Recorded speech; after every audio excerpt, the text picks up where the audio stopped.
नमस्कार प्रेक्षको, C news Pune वृत्तदर्शनमध्ये आपलं स्वागत.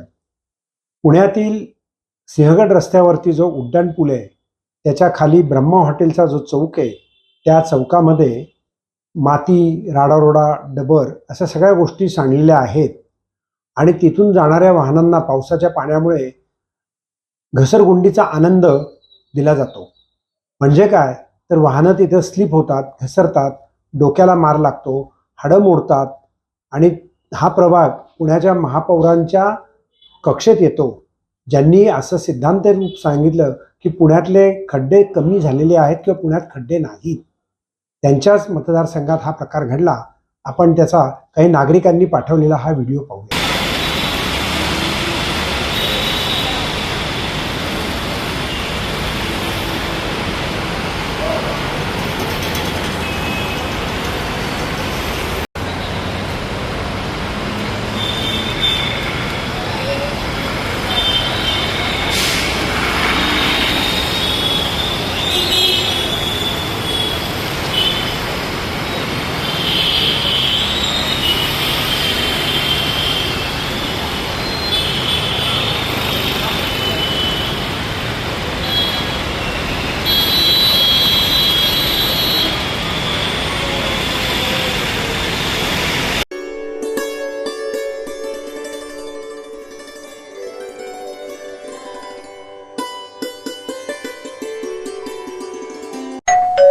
अहो उठा ना, ऑफिसला नाही का जायचं? अगं मला आज फ्रेशच वाटत नाही, काही करायची इच्छाच नाही. अहो मग तुम्ही आजपासूनच न्यू युनायटेड फार्मसीचे गुड मॉर्निंग चूर्ण घेणं सुरू करा. अपचन, मलावरोध, बद्धकोष्ठ, आम्लपित्त आणि पोटाच्या तक्रारींवर खात्रीशीर आयुर्वेदिक उपाय. गुड मॉर्निंग चूर्ण. 35 वर्षांपासून सगळ्यांच्या पसंतीचे गुड मॉर्निंग चूर्ण औषधांच्या प्रत्येक दुकानात मिळते.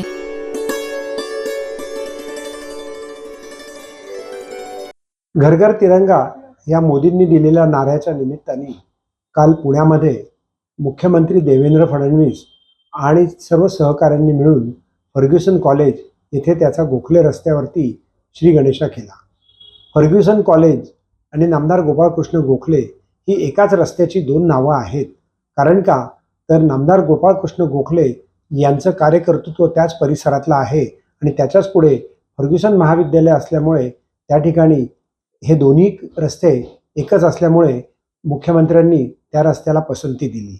जाणून घेऊयात घर घर तिरंगा नारा मुख्यमंत्री देवेंद्र फडणवीस. स्वप्नांना बळ देणारा, त्यांना पंख देणारा महाराष्ट्र हा आपल्याला तयार करायचा आहे आणि म्हणूनच आज आम्ही व्रतस्थ होण्याकरता आणि पुन्हा एकदा स्वतःला आठवण करून देण्याकरता या ठिकाणी आलो की या तिरंग्याकरता कित्येकांनी बलिदान दिलं. कित्येक आमचे क्रांतिकारक हे फाशीवर गेले. फाशीवर जाताना वाचवा वाचवा नाही म्हणाले, ते म्हणाले वंदे मातरम, पुन्हा परत येऊ, पुन्हा भारताकरता लढू, पुन्हा तिरंग्याकरता लढू. हा तोच तिरंगा आहे ज्या तिरंग्याकरता त्या ठिकाणी युद्धामध्ये आमचे सैनिक बलिदान देतात. 20-20, 22-22 वर्षाचे कॅप्टन बत्रा सारखे आमचे जे काही या ठिकाणी सैनिक आहेत, अधिकारी आहेत, ते हजारो मीटर वर चढून त्या पाकड्यांना धूळ चारतात आणि आपला तिरंगा त्या ठिकाणी लावतात. हा तोच आपला तिरंगा आहे ज्या तिरंग्याकरता आमच्या तुकाराम ओंबळेंनी त्या ठिकाणी कसाबच्या गोळ्या खाल्ल्या पण आपली हार मानली नाही आणि त्या पाकड्या कसाबला पकडून त्या ठिकाणी फाशीवर नेलं. हाच तो तिरंगा आहे. हा तोच तिरंगा आहे की ज्या तिरंग्याकरता ऑपरेशन सिंदूरच्या माध्यमातून पाकिस्तानमध्ये घुसून आमच्या सैनिकांनी पाकिस्तानला तहस नहस करून टाकलं. हा तोच तिरंगा आहे आणि म्हणून आपण पण जेव्हा हा तिरंगा हातामध्ये घेतो त्यावेळी आपल्यावरही तीच जबाबदारी आहे.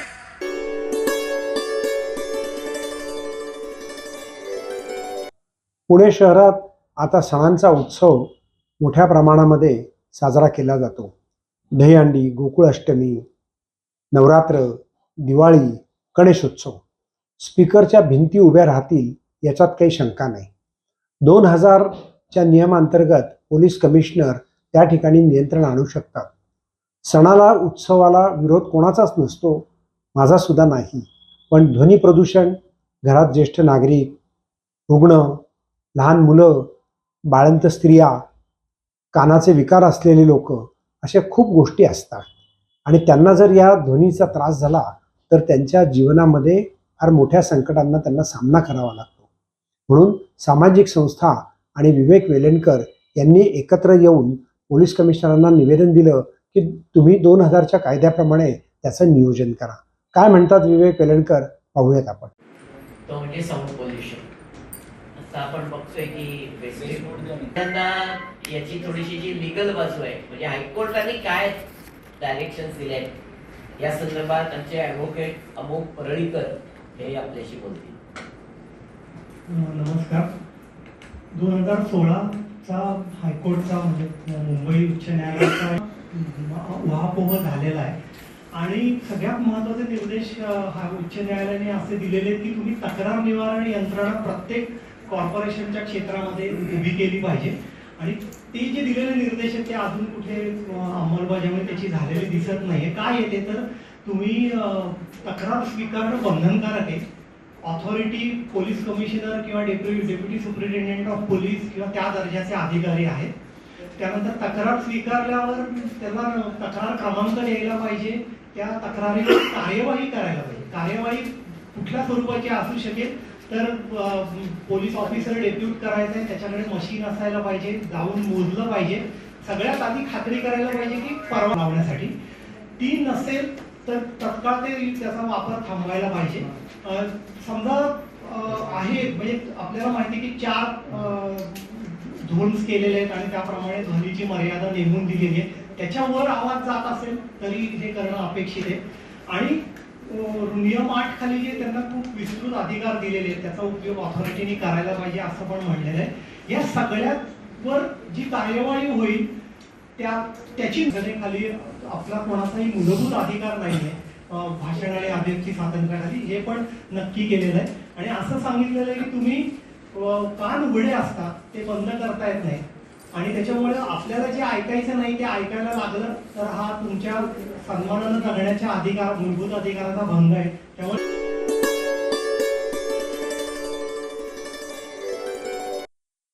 राज्यपाल जिष्णुदेव शर्मा पुण्यामध्ये आलेले आहेत. त्यांनी MIT या संस्थेमध्ये भेट दिली आणि तेथील युवकांना मार्गदर्शन करताना ते म्हणाले, तुम्ही देशाचे खरे आधारस्तंभ पुढच्या 100 वर्षाचे आहात.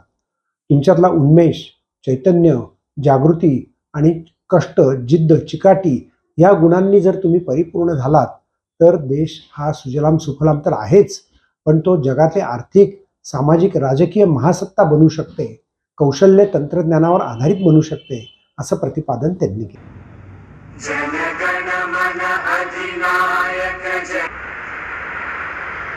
मैं तो सत्य की अनुभूति करने वाला आदमी हूँ. मैं जीना चाहता हूँ और वो जो सेंटेंस है अभी भी कि today I have experienced truth in the Dnyaneshwar hall. लंबी बातें हैं, गवर्नर साहब को टाइम है, लिमिटेशन है, लेकिन मैं इतना कहूँगा कि मैं आभारी हूँ. ये छोटा सा जो सीन है, इस संस्था में सर कोई आज तक कोई सिगरेट, कोई बाकी बातें जो करते हैं दुनिया, and the education which has become a subject of discussion all over the country and possibly the world, we have to think again and again. Across diverse fields of knowledge and inspire students to think beyond conventional boundaries. Research and innovation must become the hallmark of Indian universities. The university must aspire and prepare itself for a global ranking. Indian culture and the spirit of questioning is very, very important in our culture, and it must be so in the universities. I also encourage universities to continue strengthening industry partnerships, international collaborations, incubation centers, and startup ecosystems. Such initiatives create an environment where ideas evolve into impactful innovations. Our universities, especially agriculture universities, are doing lots of research, but quite often the research does not reach the common farmer. We need to have efforts to translate ideas into practicable solutions.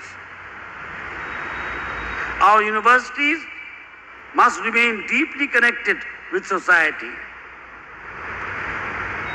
Education achieves its highest purpose when knowledge reaches the last man and contributes to inclusive and sustainable development. I call upon the university to adopt a couple of villages for your community outreach and try to improve them. Dear faculty members, teachers are the true architects